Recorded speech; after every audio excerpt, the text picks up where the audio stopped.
right, guys, pardon my very loaded inbox there, but this is a lesson about CC and BCC.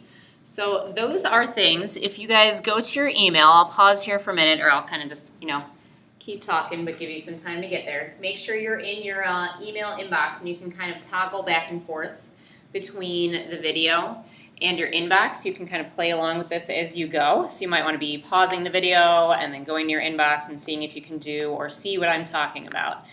So give yourself a minute if you haven't already. Maybe pause the video here and make sure that you're in your Gmail inbox. All right, now that you've gotten there, go ahead and click the Compose button, like we're writing a new email. So we see where it says New Message. Follow my cursor here. Normally we type the person's email here in this line where it says to, but you maybe have noticed that all the way over here to the right, there's these things with a capital C and a lowercase c, and then a big B and a little cc. And it says we can add recipients there. So it does turn into the hand, which means we can click these. So I can add recipients that would be CC, which we'll talk about in a minute, and also BCC. So these are also people that are receiving the email, but they receive it in maybe a little bit different way than you might normally think about. So when you're composing an email, you may actually, now you can see, have actually 3 places that you could put email addresses. 2, so the first line there is what we've been practicing so far. If you put someone's email address in the to line, that means those are the people that that message is important to, and the people who might need to do something with that information, the people that might need to reply to you or take some other kind of action as a result of that email. That could potentially be multiple people. So we yesterday sent a group email to all your core teachers. So you had multiple people in the to email. If you were emailing all your core teachers about being absent, all those people would have something to do. Mrs. Wagner, Mrs. Reeks, Mr. Petrov, and I would all want to email you back with the work that you're missing. CCC, or not CCC, sorry, just CC, so right here. That stands for carbon copy. You're going to put a person's Gmail in the carbon copy section if the email itself does not directly concern that person, but it might be good for that person to know about.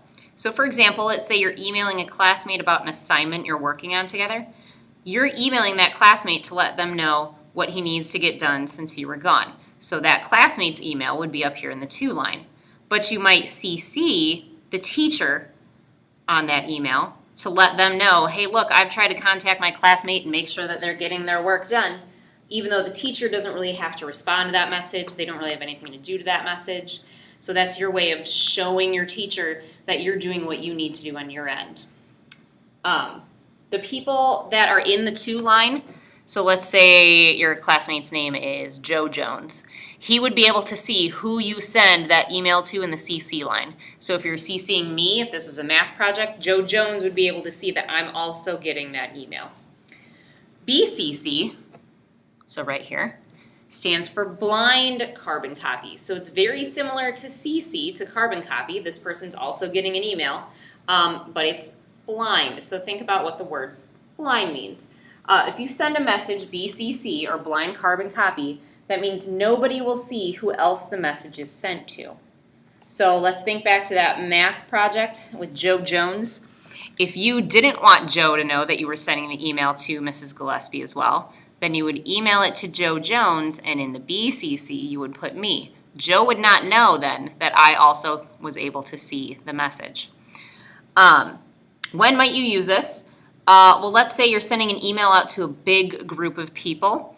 For example, let's say you wanted to send an email out to all the people on your soccer team. But maybe all those people don't know each other very well, don't want everyone on the soccer team to know their email address. You could put everyone's email in the BCC section, and that way they all see the email, but they don't know who else is seeing it, and they can't see anybody else's email address. So it's a lot of times used for privacy, this blind carbon copy. If you send a group email with everybody in the to line, then you can see everyone's email address. Think about the few times I've sent you guys group emails. When you go to hit reply, you can see every single classmate's email in that to section. So if you didn't want people to do that, you would put it in BCC. So like I said, a lot of times that's for protecting people's privacy, including their personal email address. You most likely won't use BCC as a student, but it's good for you to know for future use. So what we're going to do today is we're going to practice sending an email using CC, not BCC, since like we said, most likely as a student you won't really be using that. So go ahead and make sure that you're in a new message if you weren't already, if you weren't really following along. You're going to send a message with a CC, and you're going to make sure that you include all the rules of composing an email message. So remember those 5 guidelines for a good email. So that would be a clear subject line, a greeting, your message is focused, all your spelling, grammar, and punctuation is correct. There's no text language or slang. And then you have a friendly closing with your full name, which now that you've set up your signature, you really just need the friendly part of that closing. So a sincerely, a from, a thank you, and then you don't have to type in your name. The signature will do that part for you.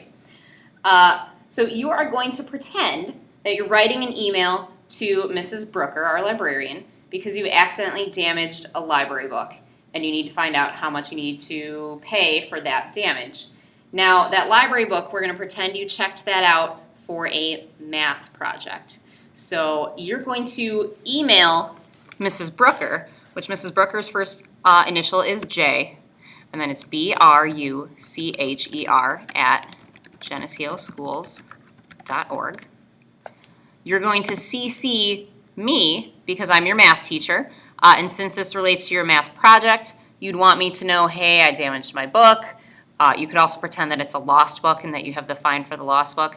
But if you've lost or damaged a book you need to use for the project, you might want me to know about that because maybe you need extra time on your project, or maybe we need to discuss what else you need to do. So you're going to CC me. I'm E. Gillespie at GeneseoSchools.org. We won't have a BCC. So think about what an appropriate subject would be if you're pretending to have a damaged or lost math textbook. And then remember, you need to have a greeting. Now for your greeting, remember, you're really just addressing this to Mrs. Brooker. You're just copying me on it for my information. But it's not really to me, it's really to Mrs. Brooker. So your greeting should address Mrs. Brooker and not me. I also noticed something to point out. When I click down here in the body, if you look up here in the to line, it looks like this is going to both of us really, but if you click back in here, it does show that it's just to Mrs. Brooker and CCing me. Now we still see it both, but it changes the view when you click down here. So remember, address it to just Mrs. Brooker. In the body of your message, remember to stay focused and a clear message about you have a damaged book that you were borrowing for a math project. Go ahead and make up a title for your book. Remember, it's supposed to be about a math project, so make sure that it's appropriate for a math project and that it's appropriate for school in general. In your subject line, I actually am going to tell you what to do just so that Mrs. Brooker knows this is for pretend. She is expecting these emails, but just so it doesn't get confused. Go ahead and use this subject line. Pretend damaged book question. That way this doesn't get confused with anything else. The rest is up for you to come up with. Make sure you have a friendly closing at the end. When you're done sending this email, you can continue typing. If there are any of you that didn't finish your practice group email yesterday to your core teachers, that would be a good time to finish this as well. Remember, if you finished all of your typing lessons and Mrs. Gillespie has checked you off, you can do nitro type. Otherwise, you should be continuing on your typing lessons, getting through those, recording your data in Google Drive.